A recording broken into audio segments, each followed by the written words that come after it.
Bonsoir à tous, merci de votre attention. Voici les titres de l'actualité de ce mardi. Une première médicale en Floride qui suscite des interrogations. Une enfant prématurée née à 5 mois de grossesse a survécu, pour l'instant sans séquelles. Elle pesait moins de 300 grammes.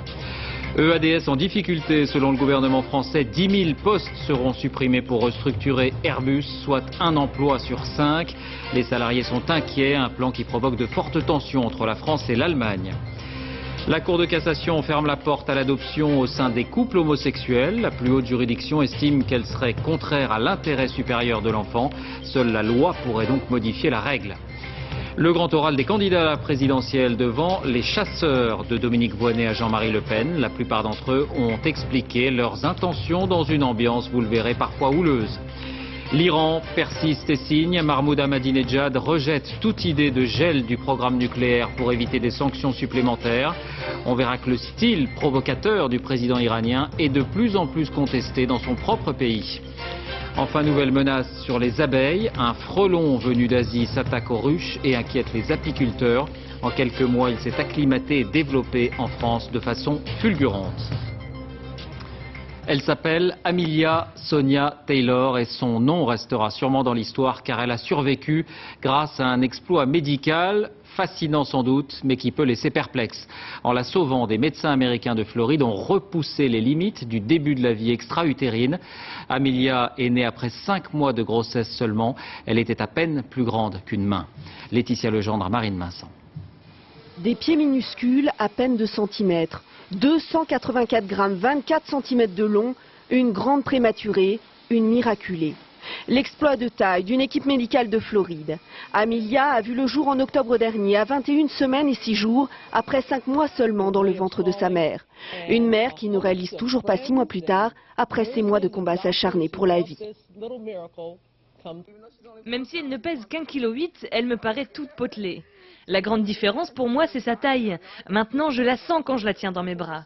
Avant, je me disais, mon Dieu, je ne sens rien. Mais maintenant, elle est là, elle bouge. Pourtant, la vie d'Amelia n'a tenu qu'à un fil. Organes à peine formés, complications digestives, respiratoires, hémorragie cérébrale, les médecins ne croyaient pas en sa survie. Jamais ils n'avaient à ce point repoussé les limites de la vie. À partir de combien de semaines faut-il réanimer? En France, il n'existe aucun consensus. Le taux de mortalité de ces grands prématurés ayant moins de 28 semaines est de 25 à 30%, avec souvent des séquelles graves. Problème donc de survie au niveau respiratoire et, dans le premier temps, et tout de suite le problème neurologique qui vient chez les tout petits comme ça. Le devenir des grands prématurés, peu d'études s'y intéressent. Un rapport de l'Académie de médecine évoque des troubles cognitifs, de mémoire par exemple, des difficultés scolaires ou des troubles du comportement. Réanimer un prématuré à 22 semaines relève pour certains médecins de l'acharnement thérapeutique. Pour moi, c'est pas moral d'entreprendre des techniques de réanimation à ces termes-là et à ce poids de naissance-là. Une prouesse médicale, mais autant de questions éthiques. Plusieurs années seront nécessaires pour savoir si Amelia, le bébé miracle, pourra mener une vie heureuse loin des médecins et des hôpitaux. Le choc à Airbus, c'est le gouvernement français par la voix de Dominique de Villepin qui a confirmé le chiffre qui circulait. 10 000 postes seront donc supprimés pour faire face aux difficultés, soit un emploi sur 5. On ne connaît pas encore les sites directement concernés car le climat semble très tendu entre les deux principaux actionnaires, la France et l'Allemagne, et l'annonce a donc été reportée. Séverine Lebrun, Emmanuel Beck. Peut-être qu'aucun avion ne décollera jamais de cette piste. Pourtant, elle est flambant neuve. 35 millions d'euros d'investissement. Nous sommes sur le site Airbus de Méholt, un site qui pourrait être vendu. Au total, sur toute l'Europe, 10 000 suppressions de postes seraient envisagées, c'est un emploi sur 5. À l'origine de la restructuration, les déboires de l'A380, les salariés sont inquiets. Les salariés d'Airbus ont prouvé à maintes reprises qu'ils étaient compétents depuis de longues années. Mais ils vivent actuellement dans une période de doute, d'incertitude. Les détails du plan de restructuration devaient être dévoilés aujourd'hui, mais c'était sans compter sur le duel qui oppose la France et l'Allemagne. À gauche, Louis Gallois, le président français de ADS, à droite, son homologue allemand. Car Airbus est une entreprise européenne. 17 sites, 53 000 salariés, près de 20 000 en Allemagne, plus de 21 000 en France. Au cœur du blocage, l'A350. Les Allemands aimeraient en obtenir la fabrication, aujourd'hui basée en France. Dans cette usine d'Hambourg en Allemagne, les salariés sont eux aussi dans l'attente. On aimerait bien savoir quand on va enfin découvrir le poteau rose. Franchement, c'est un peu idiot, parce que nous, on est de plus en plus sur des charbons ardents. Ce n'est pas terrible. En Allemagne, chose rare, le gouvernement est carrément monté au créneau pour défendre les intérêts nationaux. Côté français aussi, l'État actionnaire fait pression pour préserver l'emploi.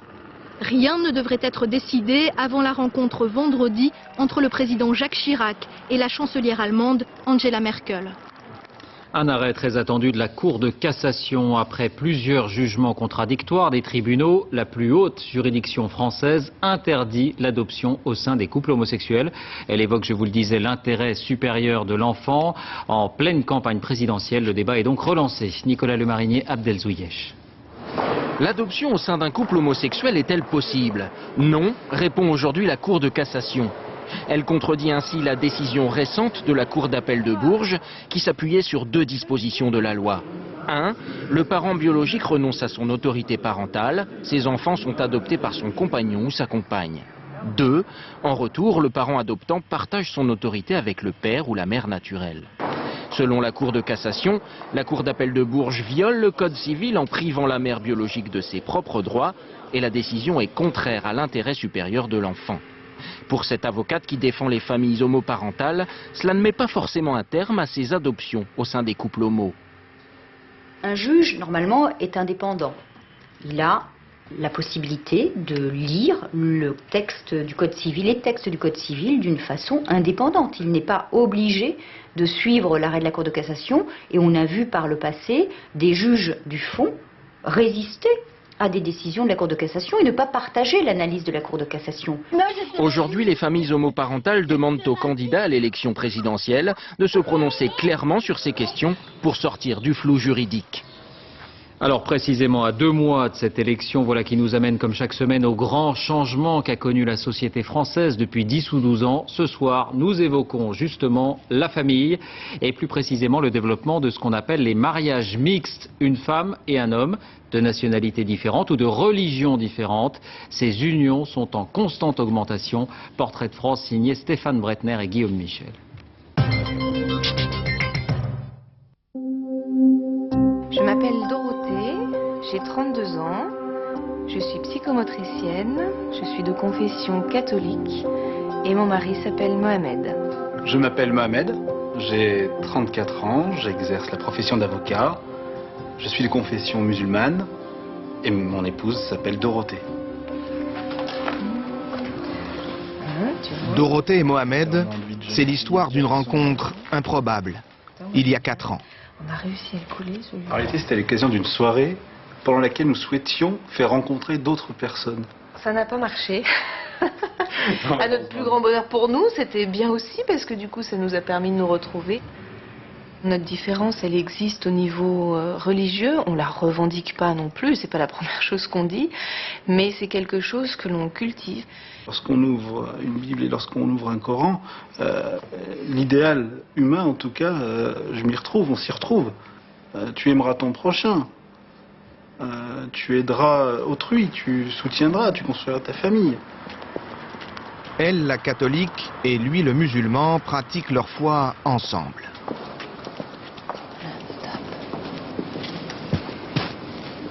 Et peu importe le lieu. Ça vous dérange pas de rentrer dans une église? Absolument pas, dans la mesure où c'est un lieu de culte qui est dédié à un Dieu unique. Même si ma façon de prier diffère de celle de Dorothée, il n'en demeure pas le moins que c'est pourtant le même Dieu que nous prions chaque jour. Dorothée, vous allez à la mosquée ou pas? Ça ne m'est encore jamais arrivé parce que je crois que l'occasion ne s'est pas présentée. Mais ce sera avec le plus grand honneur et le plus grand plaisir que j'irai me recueillir dans une mosquée. Oui. Les familles, elles aussi, ont appris à se connaître. Si celle de Mohamed a tout de suite accepté sa belle-fille, les parents de Dorothée ont eu au départ quelques réticences. Tu nous as dit, en fait, j'ai une bonne nouvelle à vous annoncer. Je suis heureuse, je suis amoureuse. Mais il s'appelle Mohamed. J'avais eu le 11 septembre 2001 qui a quand même vraiment fichu le bazar, qu'il y avait eu l'histoire du voile islamique, plein de choses, et finalement on s'est quand même questionné, ce qui est tout à fait logique. Et puis alors lorsqu'on a vu Mohamed, eh bien, c'est vrai que lorsqu'il est arrivé très tendu,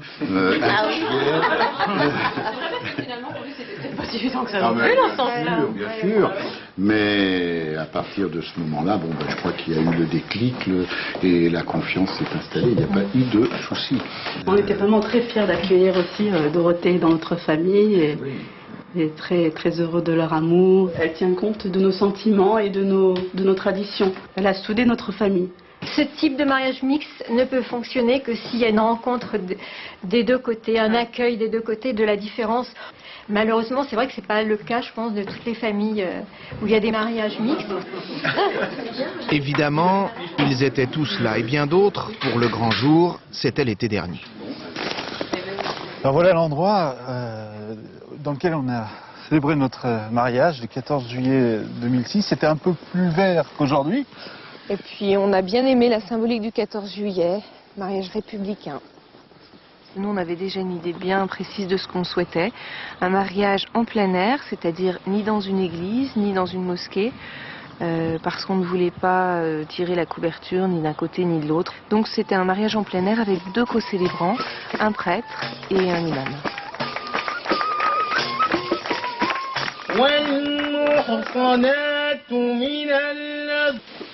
Nous voici convoqués pour ne pas nous retrouver séparément dans deux lieux différents. Évidemment, ils nous ont mis un petit peu dans une situation peu habituelle.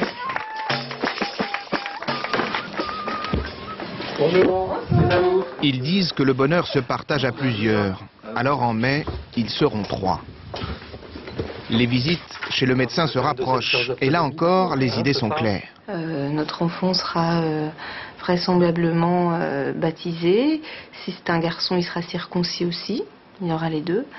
Et puis de toute façon, il aura sa petite fête à la fois musulmane, à la fois catholique.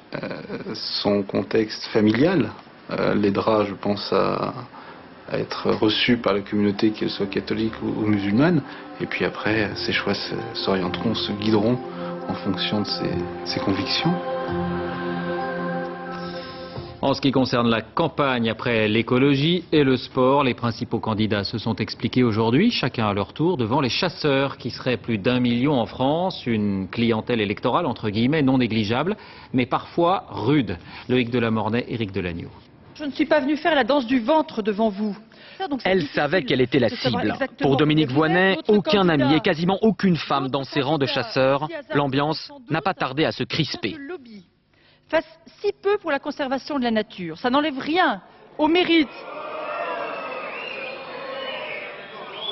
J'ai passé 4 années au ministère de l'Aménagement du Territoire et de l'Environnement pour traiter de problèmes essentiels pour l'avenir de la planète, que j'ai dû consacrer 2 de ces 4 années aux questions de chasse, comme si c'était un problème central pour l'avenir de notre pays. Ça m'a toujours paru scandaleux et injuste. À l'applaudimètre, en revanche, Philippe de Villiers s'adressait à un public conquis. Je salue les ruraux profonds. Tout comme Jean-Marie Le Pen. Ce n'est que des amis. Des armes de guerre peuvent circuler sans contrainte ni sans contrôle dans les banlieues, mais les fusils de chasse, eux, font l'objet de 20 décrets et arrêtés pour les réglementer. Nicolas Sarkozy avait révisé son manuel du chasseur sachant chasser. Nous avons abrogé le mercredi sans chasse. Ainsi que Ségolène Royal. Tous se sont engagés à prendre en compte la ruralité, voire à lui créer un ministère spécifique. Pourquoi tant d'empressement de tous ces candidats? Tout simplement parce qu'on peut estimer à 1 300 000 le nombre de chasseurs en France, un lobby très puissant. Nous sommes la deuxième activité après le football. À la sortie des matchs de football, vous avez la presse. Nous sommes mobilisés, nous sommes organisés, structurés. Un seul candidat était véritablement en réunion de famille, Frédéric Nious. On est entre chasseurs, moi je suis chasseur. Je suis le seul candidat chasseur à cette élection présidentielle. Il lui reste 1 mois pour trouver les 100 signatures qui lui manquent. François Bayrou, lui, s'était fait représenter. Il était à Dijon. On évoquait hier des sondages très flatteurs pour le candidat centriste qui se dit porté par une vague qui ne s'arrêtera pas, ce sont ses termes. Et pour continuer à progresser, le président de l'UDF multiplie les appels du pied à l'électorat socialiste. Sur place, Thierry Curtet, Pascal Stelletta. Gare de Lyon, photo. C'est l'émeute chaque fois qu'on voit François Bayrou. Ah, c'est ça, c'est la vie. Bah, il faut leur demander à eux. François Bayrou est plutôt de bonne humeur. Il a lu les sondages qui lui donnent jusqu'à 16% d'intention de vote, plus 2 points. Alors tout le monde l'interpelle et il répond à tout le monde. Par contre, moi, mon souci, j'ai un contrat CDI, je travaille... Cette jeune dame doit faire renouveler ses papiers. Elle cherche un logement. Le candidat à la présidence de la République doit avoir une réponse. Voilà, merci beaucoup. Une adresse, un mot, un échange. Il affirme ne pas être surpris par l'accueil qu'on lui réserve.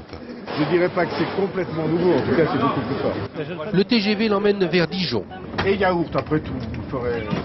Soyons fous. Les journalistes, eux, s'attachent à y voir plus clair dans l'une de ses récentes déclarations où il dessinait le portrait robot de son éventuel futur Premier ministre. Le journaliste m'a demandé qu'est-ce que vous pensez de, si je dis devant vous, des noms comme Strauss-Kahn, Borloo ou Kouchner. Je dis, il se trouve que je les estime, tous les trois. Alors ils ont chacun des qualités et des défauts. Ce que je veux, c'est un fédérateur et que tout le monde soit assuré d'avoir des responsabilités. Pas de nom donc. Dès le quai, retour aux problèmes immédiats. 31 heures de boulot. Une centaine d'infirmières d'une clinique dijonnaise en grève l'interpellent. On va s'asseoir autour d'une table. Le candidat Bayrou prendra le temps de les écouter. Et ce n'était pas le nom du futur locataire de Matignon qui les intéressait.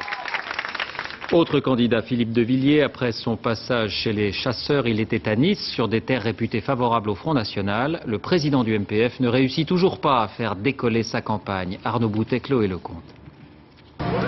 Malgré les mauvais sondages, sa campagne qui ne décolle pas, Philippe de Villiers trouve au moins le soleil et sur sa route, quelques amis. Voter pour lui, oui, mais les Niçois fixent également une condition. Faire ce que vous promettez. Et à Nice, justement, il promet beaucoup aux pompiers une meilleure reconnaissance des dangers de la profession. J'userai de mon influence. Un peu plus tard, aux rapatriés d'Algérie, il promet 200 millions d'euros. Enfin, aux petits patrons, une baisse des charges de 50%. Il distribue les cadeaux, mais se dit économe et accuse ses adversaires de trop dépenser. On a des candidats de la dépense qui se comportent comme des consommateurs de crédit public pour séduire des consommateurs d'avantages catégoriels. Moi, je suis un candidat du bien commun. Il lui manque une cinquantaine de parrainages, mais reste confiant et il attend en bon marin la campagne officielle. Le 20 mars, ça va être la haute mer. Là, pour l'instant, c'est du cabotage. Loin des rivages vendéens, le candidat Villiers vient ici chatouiller un certain Jean-Marie Le Pen et il tend clairement la main à tous ses électeurs.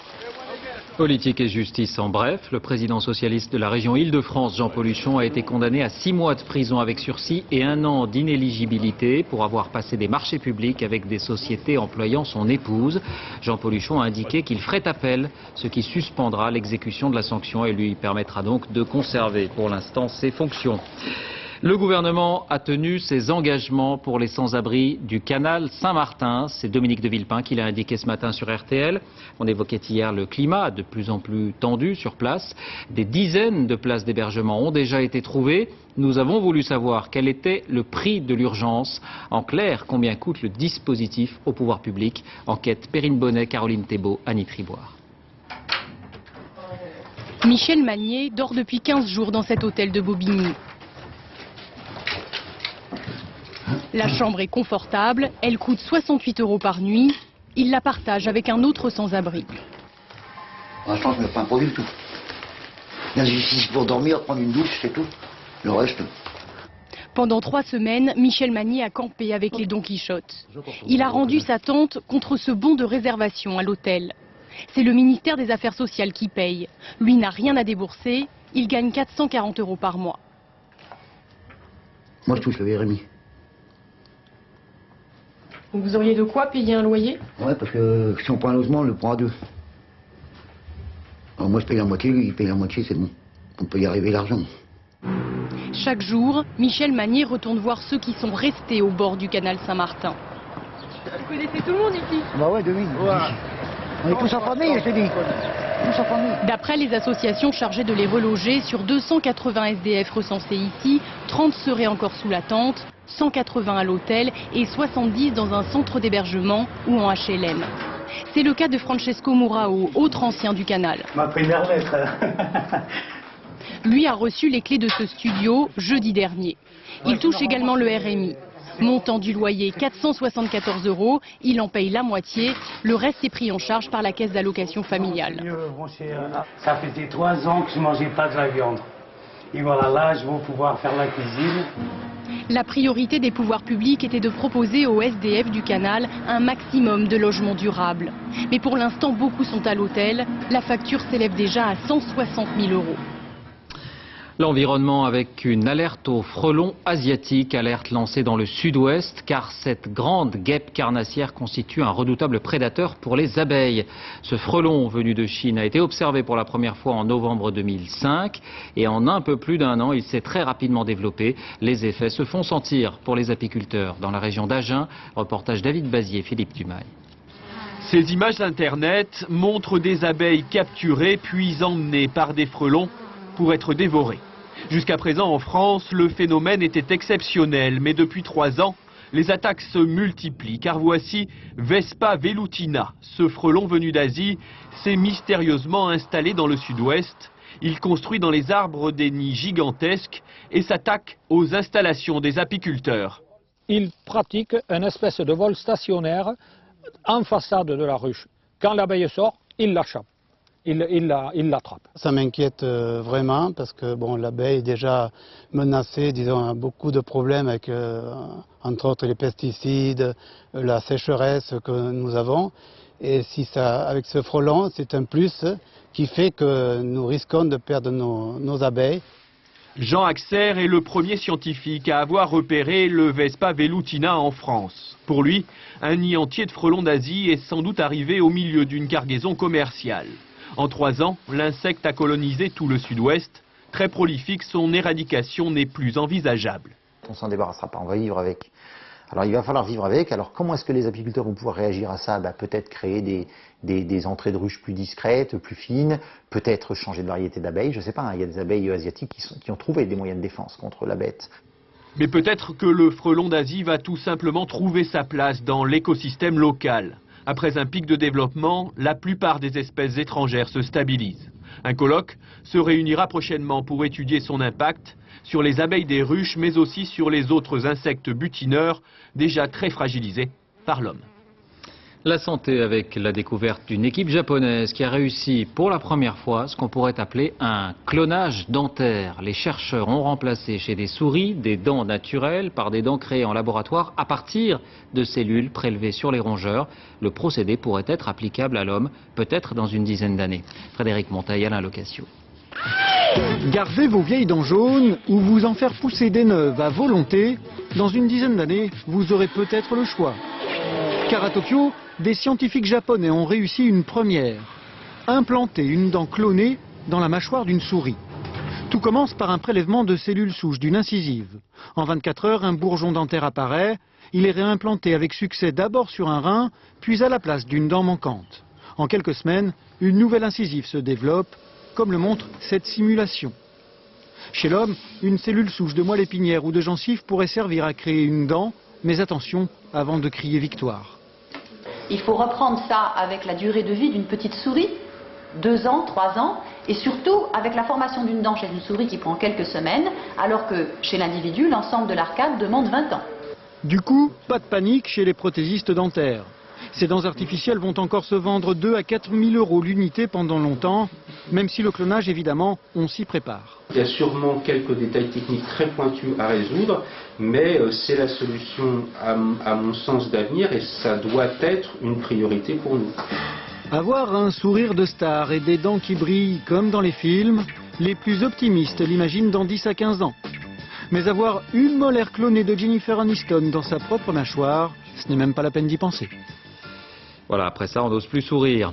À l'étranger, c'est cette semaine que sera commémoré le 5e anniversaire de l'enlèvement d'Ingrid Betancourt en Colombie. Semaine de mobilisation pour ses proches. Sur place à Bogota, le président Uribe a pris une décision très symbolique. Il a nommé la nuit dernière ministre des Affaires étrangères un ex-otage de la guérilla, Fernando Araujo, qui s'était évadé il y a 1 mois et demi et qui est devenu une personnalité très populaire. Nos envoyés spéciaux Dorothée Oliéric et Mathias Second l'ont rencontré il y a quelques jours et retracent son histoire. Voici leur reportage. Fernando Araujo revient de loin. Otage des FARC pendant plus de 6 ans, on le voit sur ces images alors qu'il vient juste d'être récupéré par l'armée régulière. Il s'est échappé et a marché 5 jours et 5 nuits dans la jungle pour fuir l'enfer d'une détention de 2222 jours. C'est un homme toujours marqué qui nous reçoit chez lui à Carthagène, 3 semaines seulement après sa libération. Amaigri, mais avec un moral impressionnant, il raconte son odyssée. Dans le camp où j'étais détenu, ils ne me laissaient pas marcher, je devais tout le temps rester sur mon hamac. Parfois je pouvais faire 2 pas à droite ou 2 pas à gauche. Bien sûr, j'ai eu des moments de grande souffrance, d'angoisse, d'incertitude. C'est quelque chose d'étouffant. Mais l'homme a la capacité de transformer la nostalgie en espoir. Pas si facile de tourner la page. Fernando garde comme une relique les chaussures avec lesquelles il s'est enfui.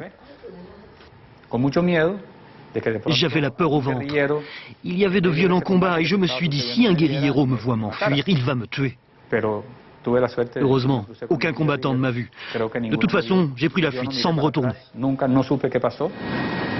Nous nous sommes rendus avec les militaires colombiens dans le camp depuis lequel l'armée a lancé son offensive pour libérer Fernando. Pas moins de 4 jours de combat et 300 hommes mobilisés.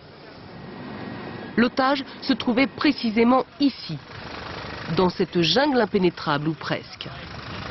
Pendant sa détention, il n'a jamais croisé Ingrid Betancourt. J'ai envie de dire aux enfants d'Ingrid Betancourt qu'ils doivent garder la foi en leur maman. Elle est une femme forte et je suis sûr que comme moi, elle affronte sa détention avec dignité et courage. Je pense même qu'elle tire tout le profit possible d'une situation aussi difficile.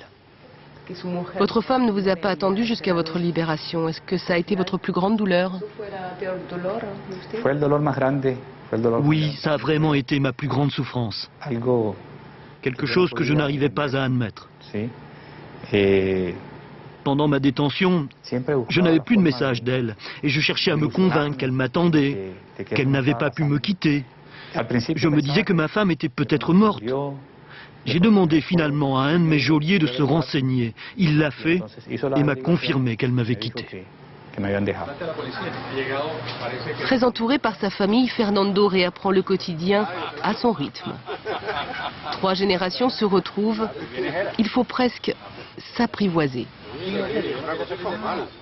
Une journée importante dans le bras de fer nucléaire avec l'Iran. Le principal négociateur iranien Ali Larijani rencontre ce soir à Vienne Mohamed El-Baradei, chef de l'Agence internationale de l'énergie atomique, pour des discussions de la dernière chance, car les pays occidentaux s'apprêtent à renforcer les sanctions si Téhéran ne gèle pas son programme. Personne ne se fait d'illusions car Mahmoud Ahmadinejad a déjà fait savoir qu'il n'en était pas question. Sur place en Iran, la population soutient massivement ce programme nucléaire, mais la nouveauté, c'est qu'elle semble prendre ses distances avec le président iranien. Envoyés spéciaux Jean-Marc Ilouz, Olivier Robert. Si aujourd'hui le prix de la tomate autant que l'enrichissement de l'uranium sont au centre du débat politique à Téhéran, c'est que la majorité des Iraniens a de plus en plus de mal à boucler son budget d'alimentation. Depuis l'arrivée au pouvoir du président Ahmadinejad, le prix de la viande a doublé, celui des meilleurs poissons de la Caspienne triplé. On n'a plus les moyens d'acheter. Mon mari est fonctionnaire, mais ça ne sert à rien d'augmenter son salaire de 20% si les prix sont multipliés par 10. Et c'est par la tomate que le scandale est arrivé. Ce jour-là, devant le Parlement, le très populiste président de l'Iran a eu bien du mal à expliquer pourquoi son prix avait triplé. Et il a fait bien rire quand il a conseillé aux Iraniens de venir acheter des tomates pas chères dans le quartier modeste où il garde résidence. Pour ce proche du président, l'inflation est due à la politique de certains pays occidentaux. Des sanctions sur le nucléaire feront mal, mais l'Iran ne renoncera pas à ses droits. Ces points de vue ne font pas l'unanimité des parlementaires conservateurs. En économie, l'idéalisme ne suffit pas, constate celui-là. En matière nucléaire, il tient à souligner que l'Iran s'est doté d'un Conseil suprême pour que sa politique ne reflète pas la sensibilité d'un seul, en clair, celle d'un président de plus en plus contesté. Le président Ahmadinejad, grand champion du nucléaire, avait promis qu'avec lui, l'argent du pétrole profiterait aux classes populaires.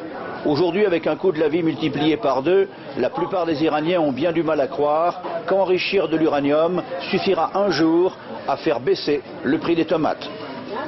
Une image encore à l'étranger, celle du Queen Mary 2 qui accoste en Australie. Pour la première fois, le plus grand paquebot du monde est entré dans la magnifique rade de Sydney, une fête nationale. Des milliers de personnes étaient venues l'accueillir, autant sur terre qu'en mer. La fête du Mardi Gras et ses traditionnels carnavals. Cette journée marque pour les catholiques la dernière bombance avant l'entrée dans le carême. À Cologne, en Allemagne, dans la parade, on a pu voir une curiosité, un char dédié aux favoris de la présidentielle française. Nicolas Sarkozy et Ségolène Royal ont été transformés en coq et en poule pour l'occasion sur un ring avec des gants de boxe.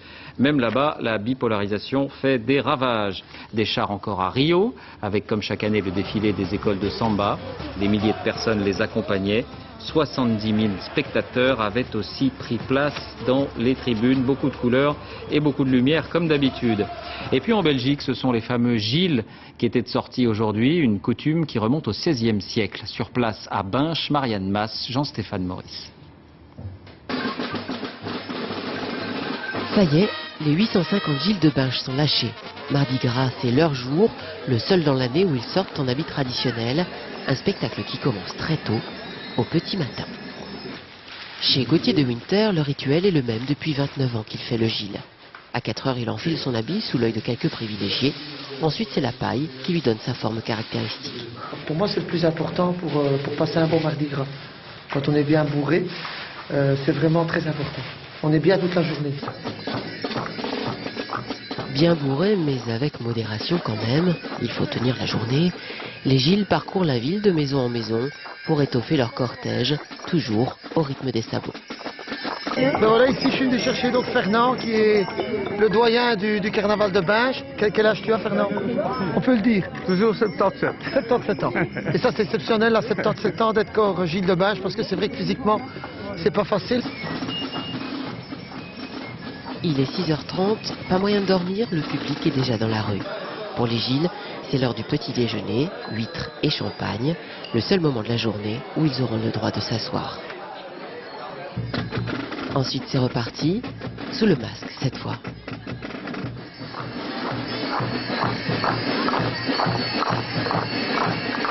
Comment vous faites pour le reconnaître, votre mari, là? Au maniement du rameau, et alors, malgré tout, l'alliance qui nous unit. Voilà, et à sa démarche, à sa danse. La journée ne sera que rondeau et défilé jusqu'au fameux lancer d'orange. Plusieurs centaines de kilos atterriront dans le public qui en redemande. Une orange de Gilles, il paraît que ça porte bonheur. Cinéma parmi les sorties de la semaine, une histoire d'amour et de chevaux. Danse avec lui, avec Mathilde Seigné et Samy Frey, l'histoire d'une jeune femme qui retrouve le goût de vivre grâce à l'équitation. Marie Jaujoin, Éric Delagneau. C'est un manège à trois où évolue une jeune femme blessée par la vie, un vieil écuyer philosophe et un cheval indompté. Avancez! Qui va s'imposer à l'autre, qui va aider l'autre. Le film parle de la reconstruction de soi après un drame. Paul me trompait depuis 2 ans, sa maîtresse était enceinte et la veille de sa mort, il avait décidé de me quitter. Elle fait une chute de vie, quoi. Alors évidemment, elle fait une chute de cheval, c'est métaphorique, mais c'est une chute de vie. Donc elle se plante parce qu'elle a voulu sauter des obstacles à chaque fois de plus en plus haut. Et puis que quand on veut sauter de plus en plus haut, et ben un jour on tombe. Allez, on danse avec le... Et il faut se relever, comme l'a fait Valérie Guignabaudet, la réalisatrice, après une chute de cheval. Car c'est en partie son histoire qu'interprète ici Mathilde Seigné. J'avais envie aussi que cet amour des chevaux, cette passion-là, soit vrai. Que ça soit pas du cinéma, que ce soit la vie. Et c'est pourtant le cinéma qui a changé la vie de Bernard Saxé, joué ici par Samy Frey. Une mauvaise cascade lui a coûté ses jambes. Aujourd'hui, il fait danser les chevaux, répare les humains. Ses conseils ont été précieux pendant le tournage. Le cheval a pu très bien aller très bien la veille et mieux le lendemain, ou parfois même les chevaux vont mieux hors prise que dans la prise, parce qu'il y a une tension générale. C'est une gestion d'émotions et des personnes et des animaux. Mathilde, elle, a dû apprivoiser un cheval, mais aussi un acteur réputé pour sa réserve. Vous êtes complètement fou! pourriez prévenir quand même. Si je vous avais prévenu, vous seriez tombé. C'est un sale pervers sadique. C'est quelqu'un de très immédiat, très spontané, très drôle, excessivement drôle. Il peut faire des imitations très drôles, mais là, elle s'arrêtait quand il fallait, j'en suis reconnaissant. Ils ont tous les deux accordé leur pas. On se souvient de Robert Redford murmurant à l'oreille des chevaux. Il faudra compter avec Sami Frey, qui aujourd'hui les fait danser. Chaque jour, on refait ses gammes inlassablement. Sport, on connaît la composition du 15 de France qui affrontera le Pays de Galles samedi prochain. Après 2 matchs et 2 victoires en tournoi à destination, le pack, c'est-à-dire les premières lignes, est remanié en profondeur. 5 changements sur 8 postes. L'arrivée d'Olivier Miliou, de Nicolas Mas, Jérôme Thion, Elvis Vermeulen et Julien Bonner. Aucun changement en revanche à l'arrière. France-Pays de Galles, un match à suivre sur France 2 à 20h50. Réalisation signée Jean-Marc Lénoret. C'est la fin de ce journal. Merci de l'avoir suivi. Tout de suite, la météo, Nathalie Riouet, 20h50. Ça se discute jour après jour autour de Jean-Luc Delarue. À demain.